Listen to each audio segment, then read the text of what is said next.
रोज तर आपण गोल चपाती खातो म्हणून म्हणलं आज काहीतरी वेगळं खाण्याची इच्छा झाली आहे. त्याच्यामुळे आपण भारतात राहतो म्हणून भारताचा नकाशा करू आणि इंग्लंड मला लय आवडतं त्याच्यामुळे इंग्लंडचा भारताचा नकाशा करू. लगेच माझी आई म्हणती एक जरी चपाती वाकडे आली ना तर तू या कॅप्टातच लात घाली. म्हणलं काय राव मम्मी तू तर उघड उघड चव काढायला लागली माझी.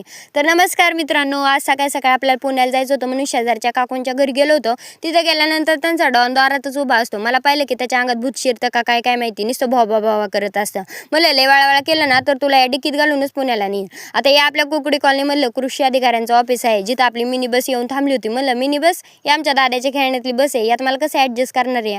जाता जाता आम्हाला भरपूर शीटं घ्यायचे होते. म्हणलं जाता जाता कुठं थांबू नका ओ, मला लय उलटीचा त्रास येतो या. असं म्हणल्याशिवाय आपल्याला खिडकी शेजारची जागा भेटणार नव्हती. तिथं गेल्यानंतर आम्ही नाश्त्यासाठी एका हॉटेलवरती थांबलो होतो. तिथं पाण्यात फुलांची सजावट केली होती. मला आपल्याला जर नाश्ता पटला नाही ना तर जाता जाता एक हात मारला की सगळ्या पाण्यातला खेळ समाप्त होऊन जाईल. तिथला नाश्ता एकदम छान होता, पण तिथली बॉडी शॉप आपल्याला लय आवडली होती बरं का. आणि फायनली आम्ही नाश्ता करून पुण्यात रवाना झालो होतो. बाई पुणे किती छान आहे असं मी म्हणणार नाही. मी पुणे या आधी पण पाहिले, पण तेव्हा मी लहान होते ना, तेव्हा मला काही समजत नव्हतं. मला घरच्यांनी कानगावला नेलं तरी म्हणायचे पुण्याला नेले. आता मला समजत आहे पुणे कसलं असतं या.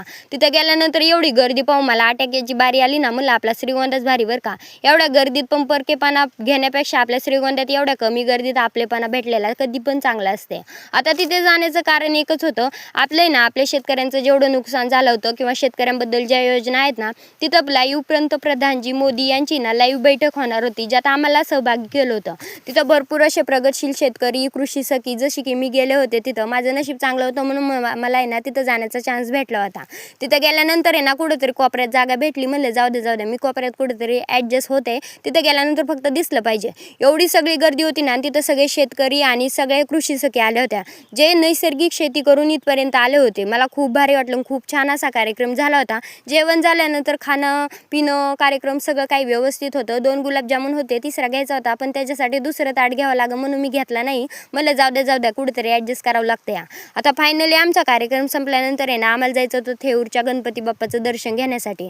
तिथं मस्त वगैरे नैसर्गिक स्टॉल वगैरे लागले होते, जिथं बियाणे वगैरे सगळं काही भेटत होतं. कार्यक्रम कसा तरी पार पडल्यानंतर आम्ही बाप्पांचं दर्शन घेण्यासाठी गेलो होतो. मला बाप्पांचं दर्शन घ्यायचं म्हणल्यावरती हातपाय तोंड वगैरे धुतलं. मला देवाला सुद्धा आपल्याला बघायला जरा बरं वाटलं पाहिजे ना, त्याच्यामुळे तोंडात पाय धुतलं आणि आम्ही गणपती बाप्पाचं दर्शन घेऊन घरी येण्यासाठी निघालो होतो.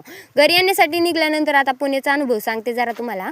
पुणे कसं आहे मला सांगू का, जिथं किती गर्दी असली तरी मला श्रीगोंदा हा पहिल्यापासून आवडतो आणि अजून पण आवडतो. मला माहिती आहे माझं लहानपणापासून स्वप्न होतं की मला पुण्याला जायचं, जे आज पूर्ण झालं. पुणे खूप मोठं आहे, पुणे छान सुद्धा आहे. असं नाही की मला पुणे आवडत नाहीये, पण किती काही केलं तरी मला माझा श्रीगोंदाच आवडतो, कारण आपल्या श्रीगोंद्यात हे आपले माणसं आहेत असं म्हणायला प्रॉब्लेम नाही. अशा प्रकारे पुण्याचा प्रवास झाला. थँक्यू.